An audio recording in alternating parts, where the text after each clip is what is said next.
Mesdames et messieurs, bonjour, très heureux de vous retrouver. Bienvenue dans votre nouvelle édition du Journal de la chaîne.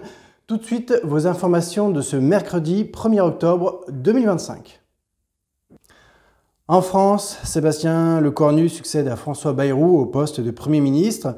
Le maire de Pau a annoncé que le pays avait produit plus de 3 500 milliards de dettes au cours des 40 dernières années.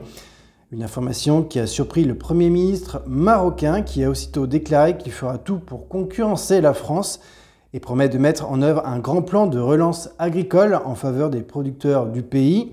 Il déclare qu'il ignorait que la France était devenue le premier exportateur de fruits secs et qu'il compte bien rééquilibrer la balance commerciale au cours des 5 prochaines années.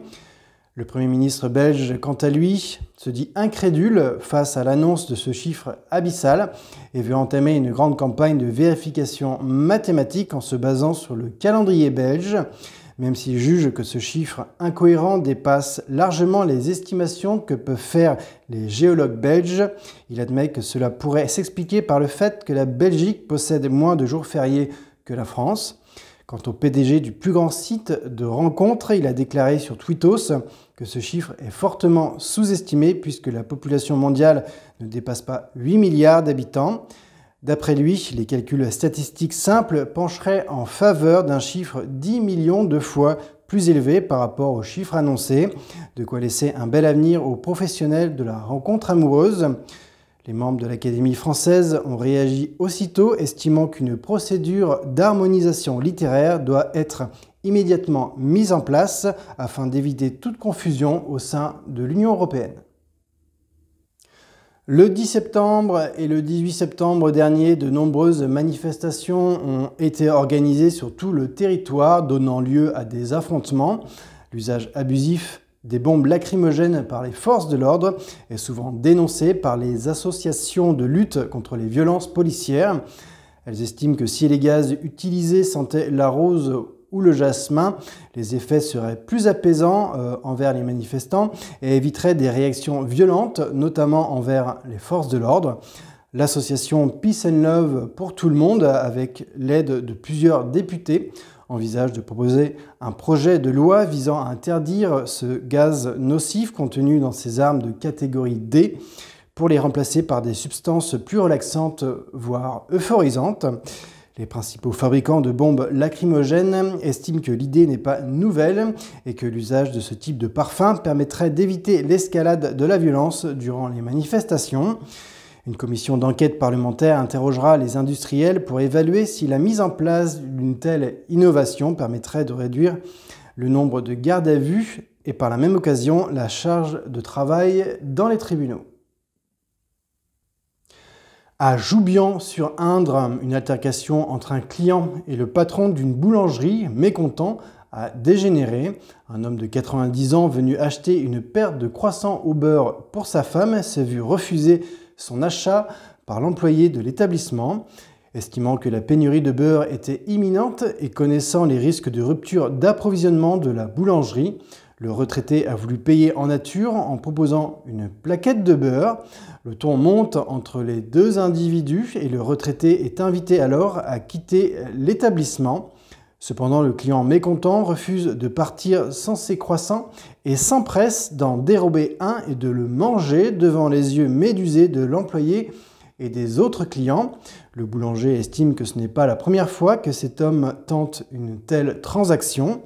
Il a déclaré que la prochaine fois, il n'hésitera pas à faire usage d'une baguette de campagne pour faire comprendre à l'individu qu'il n'y a pas besoin d'un approvisionnement alternatif pour fabriquer ses propres produits.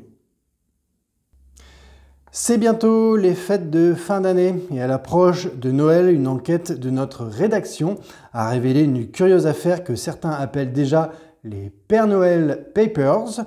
Une équipe de vacanciers lanceurs d'alerte en villégiature dans le pôle Nord aurait découvert des centaines de milliers de lettres d'enfants venant du monde entier. Elle ferait référence à des demandes de livraison de cadeaux. Cette montagne de documents aurait été trouvée dans un chalet anonyme au pied d'un bureau éclairé seulement par une bougie. D'après la même équipe de vacanciers perdus au milieu de nulle part, ils auraient découvert également un complexe industriel de plusieurs hectares. Leurs soupçons s'orientent vers une entreprise caritative d'envergure internationale. Elle serait, d'après les observations, spécialisée dans la fabrication de jouets pour enfants et de confiseries au chocolat et au nougat. Les installations ultra-modernes seraient dirigées par un vieillard barbu en robe de chambre, mais l'homme mystérieux est resté introuvable le temps de la visite. Il agirait en totale discrétion. L'affaire est autant complexe que difficile à comprendre puisque des dizaines de milliers de personnes de petite taille et plusieurs cervidés auraient été vus dans les hangars. À l'heure actuelle, le mystère reste entier, mais une seconde expédition est d'ores et déjà prévue pour lever le voile sur cette activité saisonnière. Un événement qui a marqué une partie du voisinage. Les faits se sont déroulés dans une commune du Morbihan. Dans la nuit de jeudi à vendredi dernier, un homme de 40 ans a voulu se désaltérer entre deux phases de sommeil profond. Vers 4 h du matin, il s'est dirigé vers sa cuisine sans allumer la lumière pour des raisons qu'on ignore encore. Au moment de rentrer dans sa cuisine, l'homme, à moitié réveillé, s'est pris de plein fouet la porte de sa cuisine comportant une partie vitrée, entraînant un bruit assourdissant. L'homme ne souffre d'aucune séquelle et aucun dommage matériel n'ont été relevés. Il a pu se restaurer sans problème et continuer le reste de sa nuit. L'homme était déjà connu de son entourage pour avoir déjà traversé une baie vitrée en 2005 chez un particulier.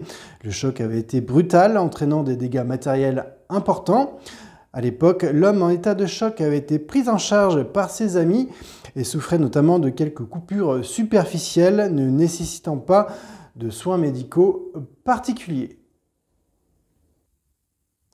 Voilà, c'est ainsi que se termine cette édition du Journal de la chaîne. Pour ma part, je vous retrouve pour une nouvelle édition. Je vous souhaite une agréable journée.